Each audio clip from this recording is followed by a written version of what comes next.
네, 오늘은 오직 나만이라는 제목으로 같이 은혜 나누기 원합니다.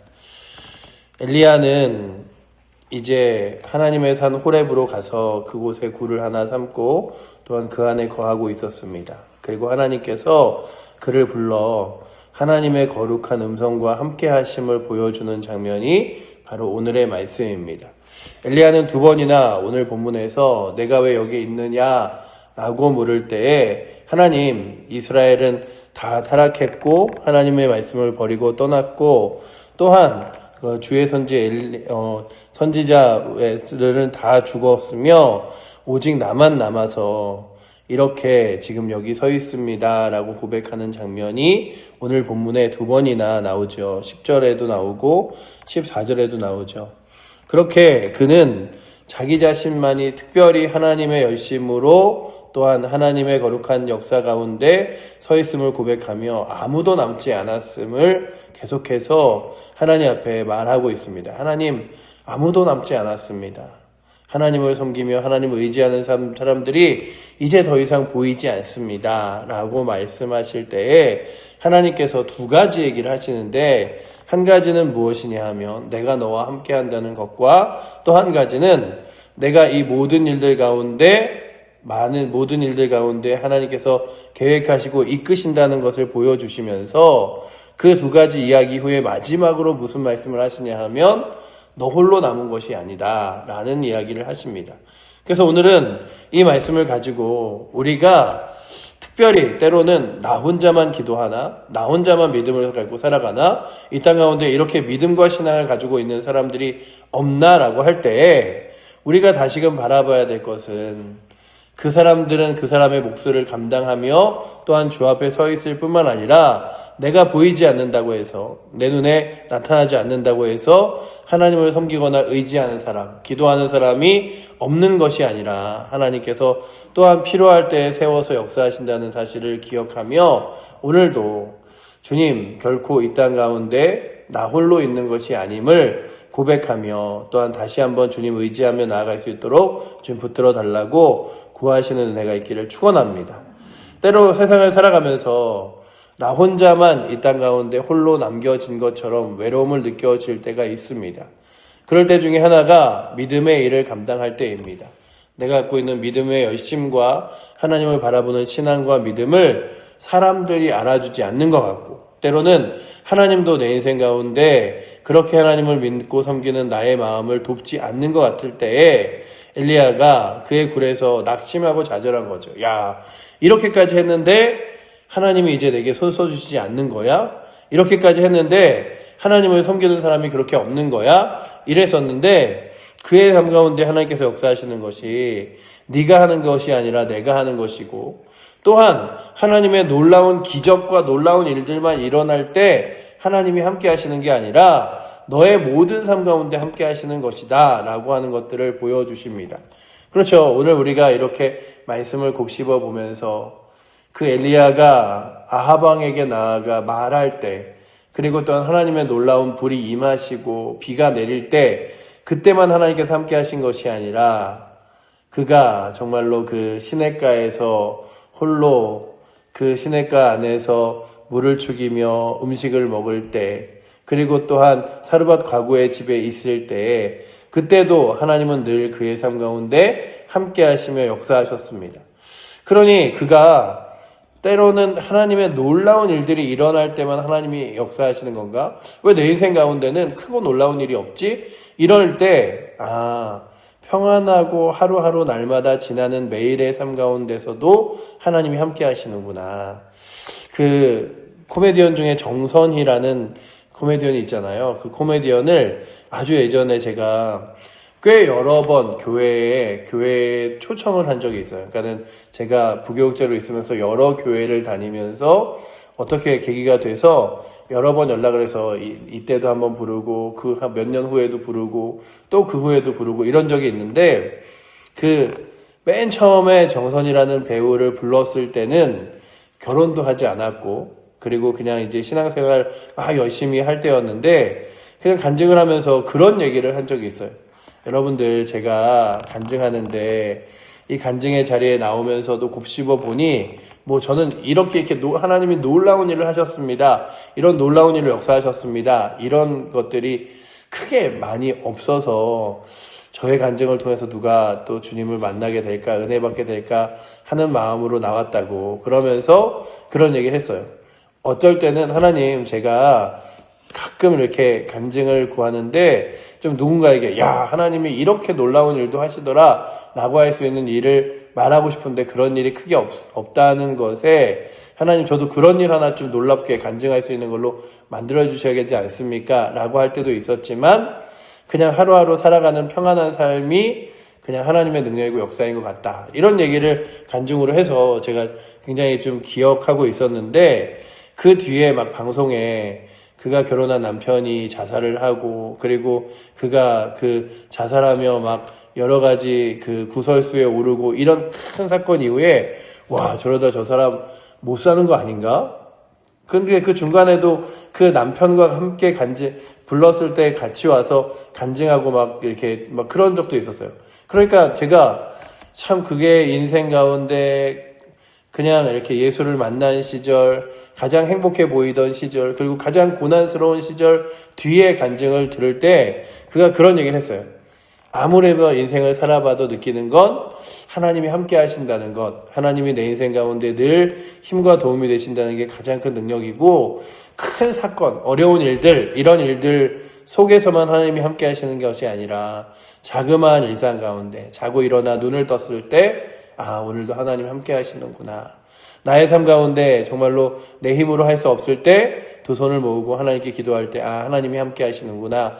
이게 정말 능력일 것 같다라는 고백들을 보면서 그래, 내 인생 가운데 때로는 하나님이 놀랍게 역사하셔서 막 불을 임하시고 물을 내리시고 사람이 나의 한마디로 막 변하고 예수를 만나고 막 교회가 변하고 이런 것들을 기대하지만 그렇지 않더라도 하루하루 한순간 한순간 하나님께서 내게 하는 질문이 있고 또 나와 함께 하시는 모습을 보여주시는데 나는 그것에 어떻게 반응하는가라고 하는 것들을 또한 생각해 보면서 오늘 본문을 보면 그에게 하나님께서 오직 나만 남았습니다 라고 고백할 때에 그리고 그가 고백하는 게 무엇이냐 하면 하나님도 그때 저에게 없으시지 않으셨습니까? 이런 원망하는 말투처럼 이야기를 합니다. 그때 하나님께서 그를 불러나가 이제 무엇을 하시냐 하면 호렙산에 서게 하신 다음에 그 다음에 하나님께서 지나가시는 장면을 그로 하여금 경험하게 하시죠. 11, 12절의 말씀에 나와 있는데 우리 11, 12절 말씀 한번 같이 읽어보도록 하겠습니다. 여호와께서 이르시되 너는 나가서 여호와 앞에서 산에 서라 하시더니 여호와께서 지나가시는데 여호와 앞에 크고 강한 바람이 산을 가르고 바위를 부수나 바람 가운데에 여호와께서 계시지 아니하며 바람 후에 지진이 있으나 지진 가운데에도 여호와께서 계시지 아니하며 또 지진 후에 불이 있으나 불 가운데에도 여호와께서 계시지 아니하더니 불 후에 세미한 소리가 있는지라. 아멘. 그 놀랍게 막 지진이 일어나고 막 산을 가르는 바람이 있고 이런 때에 아, 여기 하나님 계시구나라고 느꼈지만 거기 하나님이 계시지 않았어요. 그리고 그가 느낀 것이 무엇이냐 하면 하나님은 세미한 음성으로 내 옆에 늘 계시는구나 라고 하는 것들을 하나님이 그에게 보여주십니다. 너 놀랍고 큰 역사만이 하나님이 하시는 일이라고 생각하는데 그렇지 않아. 너의 날마다의 삶과 일상 가운데 내가 너와 함께 하는 거야. 그래서 예수님께서 그 마태복음 19장에 보면 마태복음 20장에 보면 그렇게 말씀하시죠. 예수께서 제 아들에게 이르 내가 세상 끝날까지 너희와 항상 함께 있으리라. 그러니 오늘도 우리가 이 말씀을 바라보며 주님 내 인생 가운데 때로는 막 어마어마한 변화와 어마어마한 놀라운 능력이 있지 않다 하여도 날마다의 삶 가운데 함께 하시는 주님과 동행하게 하여 주시옵소서.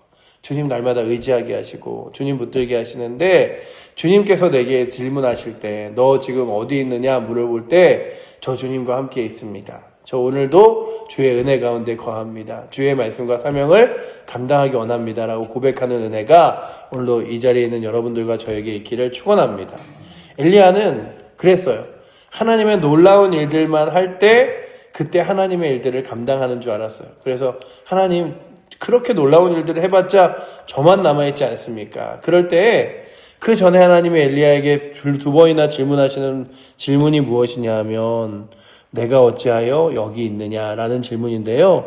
보시면 9절 후반절에도 우리가 읽었던 9절 후반절에 여호와의 말씀이 그에게 임하여 이르시되 엘리야야 내가 어찌하여 여기 있느냐. 너 지금 왜 이렇게 낙심하고 넘어져 있어? 내가 너와 늘 함께 하는데 말씀하신 거예요. 그리고 13절 말씀에도 그렇게 써있죠. 우리 13절 말씀 한번 같이 읽어보도록 하겠습니다. 엘리야가 듣고 겉옷으로 얼굴을 가리고 나아가 굴 어귀의 섬에 소리가 그에게 임하여 이르시되 엘리야야 내가 어찌하여 여기 있느냐. 너 왜 낙심하고 넘어져 있어? 내가 너와 함께 하는데. 크고 놀라운 일, 그리고 막 이세벨이 무너지고 아합 왕이 무너지는 사건이 아니라 할지라도 내가 너와 함께 하는 거야.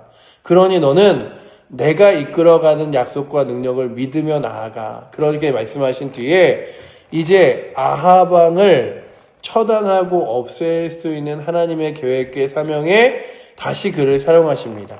그래서 하나님께서 그를 다시 보내시는데요. 낙심한 그에게 다시금 너 여기 있을 자리가 아니야.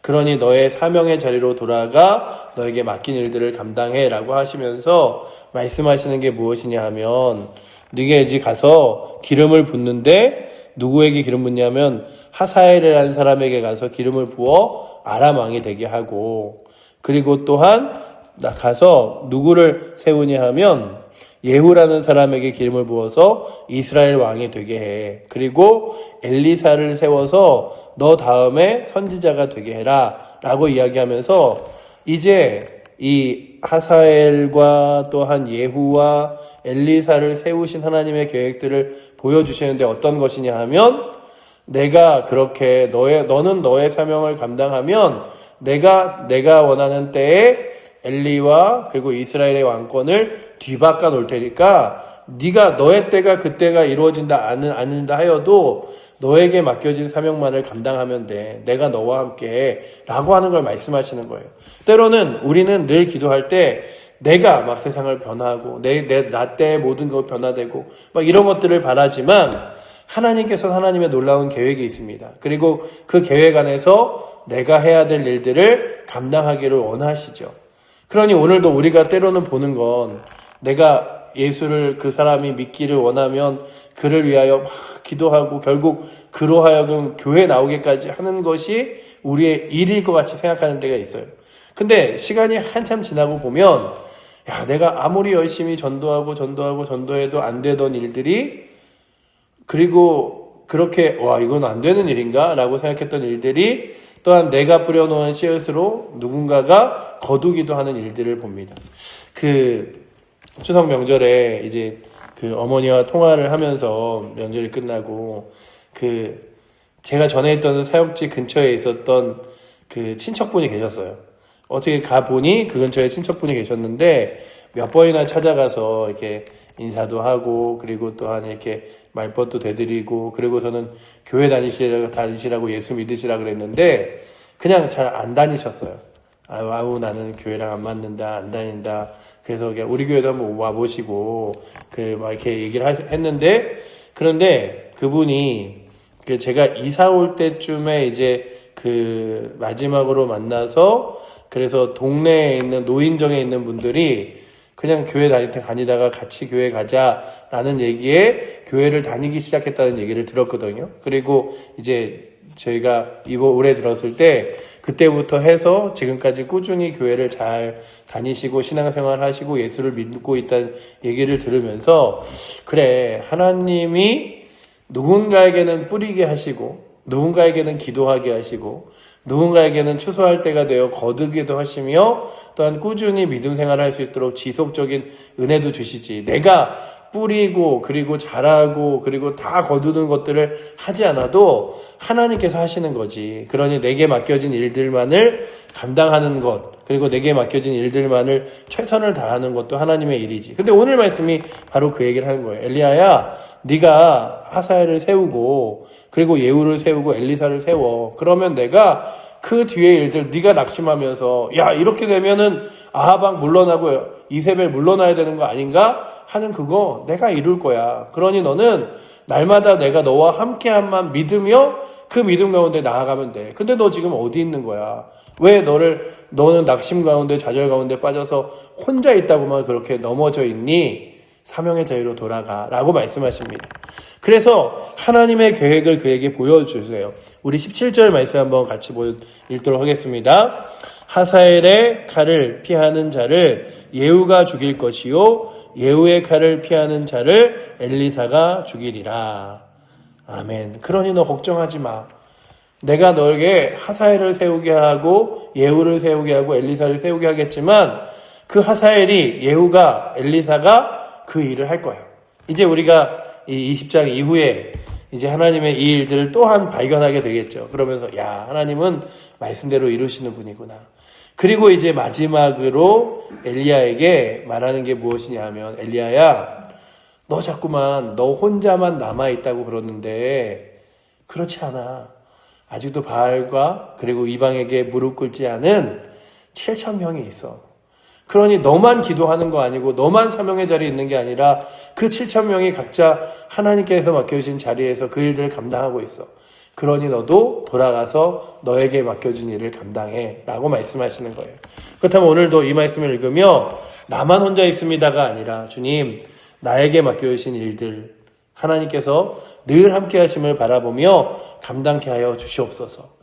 예수님이 날 위해 십자가에 돌아가시고 나를 구원하셨듯이 내가 천국 소망 가지고 살아가듯이 날마다 그 은혜로 오늘도 살아가게 하시고 결코 나 혼자만 믿음의 사람으로 남아있는 게 아님을 바라보게 하여 주시옵소서. 엘리야는 계속 고백하잖아요. 나만 남아있나이다. 나만 남아있나이다. 그럴 때 하나님께서 무엇이라 말씀하시냐 하면 우리 18절 말씀 마지막으로 같이 읽도 마무리하도록 하겠습니다. 그러나 내가 이스라엘 가운데에 7,000명을 남기리니 다 바알에게 무릎 꿇지 아니하고 다 바알에게 입맞추지 아니한 자니라. 아멘. 어마어마한 숫자죠. 그러니 오늘도 우리는 우리 홀로 외롭게 싸워나가고 있는 것이 아닙니다. 교회가 무너져 보이는 듯하고 또한 하나님의 거룩한 힘들이 이 땅 가운데 이제 사라지는 것처럼 보이나 하나님께서는 지금도 믿음의 사람, 기도의 사람들을 세우셔서 하나님의 거룩한 일들을 이루어 가시고 있습니다. 그러니 오늘도 하나님의 거룩한 일들을 이루시는데 내게 맡겨주신 사명은 나의 자리는 어디인가를 바라보며 주님 나 혼자만 있습니다. 이거 나 혼자 하는 싸움 힘들어서 어떻게 합니까가 아니라 내게 맡겨주신 일들을 감당하며 나아가겠습니다 고백하며 나아갈 수 있는 은혜가 오늘 이 새벽에 나오신 여러분들과 저에게 있기를 축원합니다. 기도하겠습니다. 사랑하는 하나님 감사합니다. 엘리야 혼자 고군분투한 것이 아니라 세미한 음성 가운데서 함께 하신 하나님이 그의 모든 삶 가운데 함께 하셨음을 그리고 하나님에게는 계획이 있음을 그리고 또한 하나님 앞에 정말로 다시 믿음으로 서 있는 7,000명이 있음을 엘리야로 하여금 보여주시며 그에게 다시금 사명의 자리를 가게 하신 주님 오늘도 우리가 사명의 자리를 감당하며 나아가 나오니 주여 우리에게 맡겨주신 믿음의 자리, 사명의 자리, 신앙의 자리를 굳건히 지키며 나아갈 수 있도록 주님 붙들어 주시옵소서. 오늘도 아버지 하나님 이 기도의 자리가 우리의 사명의 자리인 줄 알고 이 새벽 나왔습니다. 기도함으로 아버지 하나님 다시금 주님 의지하며 붙들며 나아갈 수 있도록 주여 이끌어 주시옵소서. 우리를 사랑하시는 살아계신 예수 그리스도 이름으로 기도드립니다. 아멘.